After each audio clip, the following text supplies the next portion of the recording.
Assalamualaikum warahmatullahi wabarakatuh. Selamat pagi teman-teman. Kita berjumpa lagi dalam pelajaran sosiologi.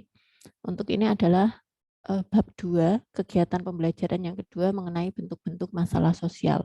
Jadi tujuannya adalah kalian diharapkan mampu menjelaskan mengenai masalah sosial.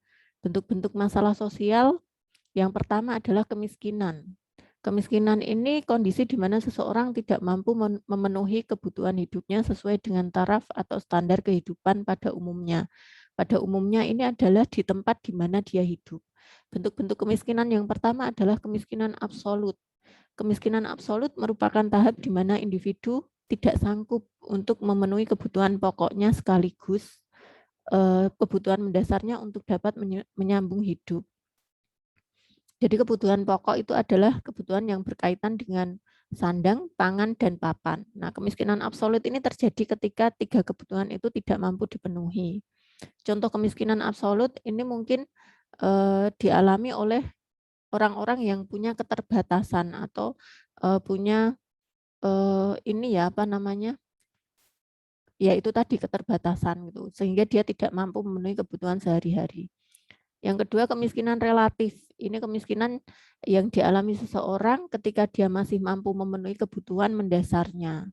Tetapi karena kebutuhan mendasar ini terpenuhi, tetapi ada sisi lain yang mungkin dia merasa itu tidak sama dengan yang lainnya.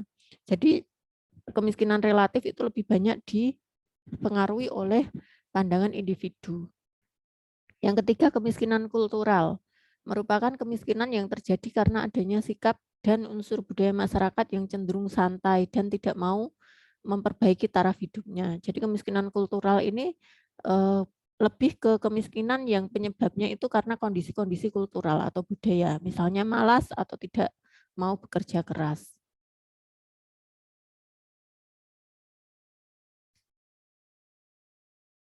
Kemudian yang kedua, pengangguran.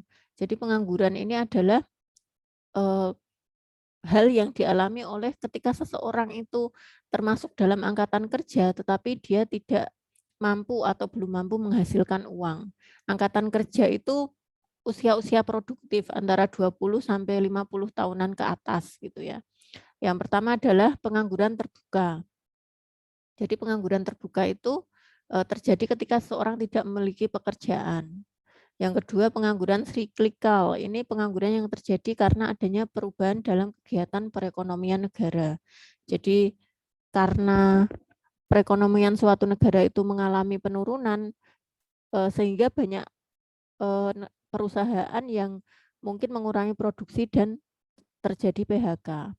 Yang ketiga, pengangguran musiman. Ini pengangguran yang disebabkan oleh siklus ekonomi. Contohnya pengangguran yang dialami oleh pertanian, orang-orang yang bekerja di bidang pertanian maupun perikanan. Jadi seperti nelayan itu tidak setiap hari itu dia melaut, tetapi musiman gitu ya, musim ketika melaut dan tidak melaut gitu. Nah, ketika musim tidak melaut itu, nah di masa itulah biasanya terjadi pengangguran. Kemudian setengah pengangguran ini pekerja yang mempunyai pekerjaan tetapi jam kerjanya itu sedikit. Yang ketiga, kriminalitas atau kejahatan, ini ya dari kata crime. Jadi semua perilaku yang bertentangan dengan norma-norma hukum pidana. Contoh perilaku kriminalitas itu bisa pencurian, perampokan, begal, dan lain sebagainya. Yang keempat, kesenjangan sosial. Yang namanya senjang berarti ada jarak yang tinggi gitu ya. Ada jarak yang lebar antara satu kelompok dengan kelompok yang lainnya. Faktor kesenjangan sosial ekonomi disebabkan oleh menurunnya pendapatan per kapita, ketidakmerataan pembangunan, rendahnya mobilitas, pencemaran lingkungan, dan kesenjangan sosial ekonomi. Yang kelima, penyakit menular. Ini penyakit atau gangguan yang disebabkan oleh organisme seperti bakteri, virus, jamur, atau parasit. Kenakalan remaja atau juvenile delinquency. Ini kejahatan yang dilakukan oleh anak remaja. Kenapa kenakalan remaja? Kenapa remaja gitu ya? Karena remaja itu terkenal sebagai masa yang memiliki fase storm and stress gitu ya. Jadi ada pergolakan emosi yang diiringi dengan pertumbuhan fisik maupun pertumbuhan psikis yang bervariasi. Jadi masa-masa labil dalam kehidupan seseorang itu biasanya terjadi ketika dia masih remaja. Yang ketujuh, aliran sesat. Aliran sesat itu pandangan atau doktrin keagamaan yang dianggap berlawanan atau bertentangan dengan keyakinan. Jadi kenapa disebut sesat? Ya banyak ruginya daripada kebaikannya. Dampak masalah sosial dan pemecahan sosial. Jadi dari sini diharapkan teman-teman mampu memahami mengenai masalah sosial dan solusinya. Dampak negatif dari masalah sosial yang pertama adalah meningkatnya kriminalitas, kesenjangan, perpecahan kelompok, munculnya perilaku menyimpang, meningkatkan pengangguran, dan banyak terjadinya bencana alam.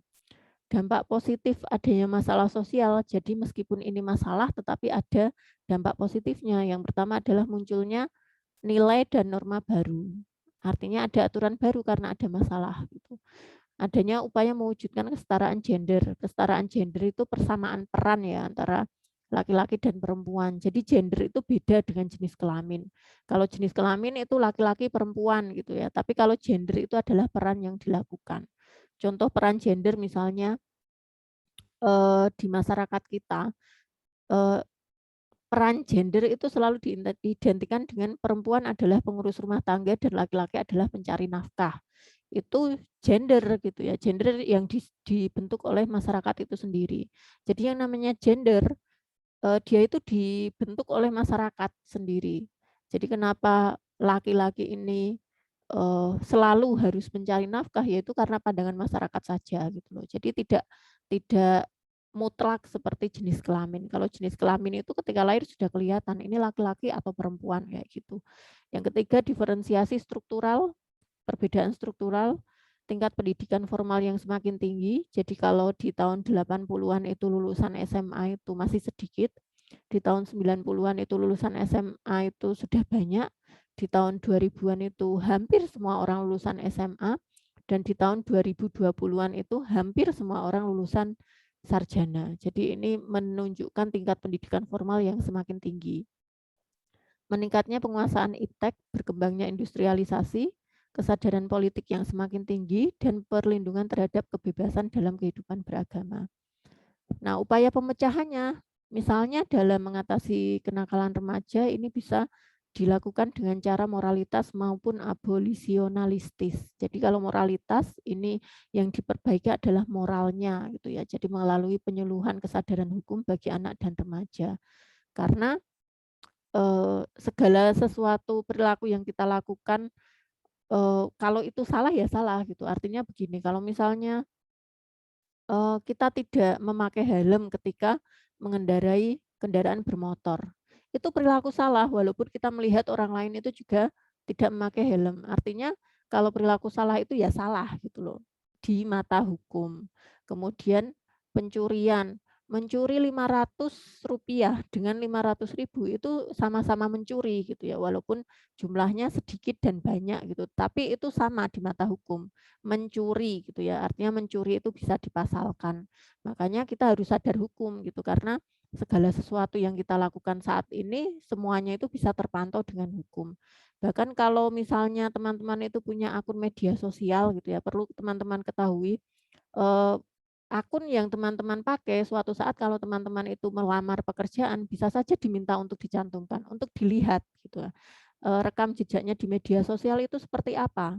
Kalau misalnya rekam jejaknya di media sosial itu kurang bagus, sering mengumpat, sering memberikan komentar buruk, sering membuli, nah itu bisa saja si pemberi pekerjaan ini akan menangguhkan orang tersebut yang mempunyai rekam jejak media sosial yang tidak bagus. Makanya kita harus selalu berhati-hati gitu. Kalau bisa tinggalkan jejak yang baik di media sosial atau tidak usah meninggalkan jejak sama sekali. Artinya nggak usah mengomentari hal-hal yang itu bukan urusan kita gitu.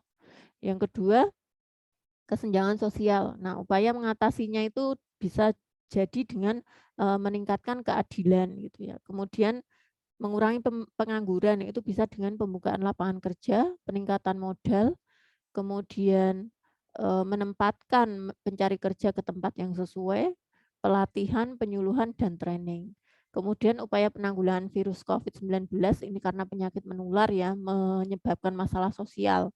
Masalah sosialnya pengangguran, naik, kemudian banyak usaha yang tutup dan lain sebagainya. Nah, cara pencegahannya saya kira teman-teman sudah hafal gitu ya. Salah satu pencegahannya juga itu dengan vaksinasi yang sudah teman-teman lakukan kemarin gitu ya. Nah, ini untuk, bab 2. Jadi nanti ketika mid semester materinya bab 1 dan bab 2 untuk PTS ya, penilaian tengah semesternya. Silakan dipelajari, dibaca-baca lagi modulnya dan, setelah ini mungkin ada, saya meminta teman-teman untuk mengisi Google Form gitu ya, untuk ya sekedar evaluasi selama pembelajaran kita. Terima kasih teman-teman, semoga sehat selalu. Wassalamualaikum warahmatullahi wabarakatuh.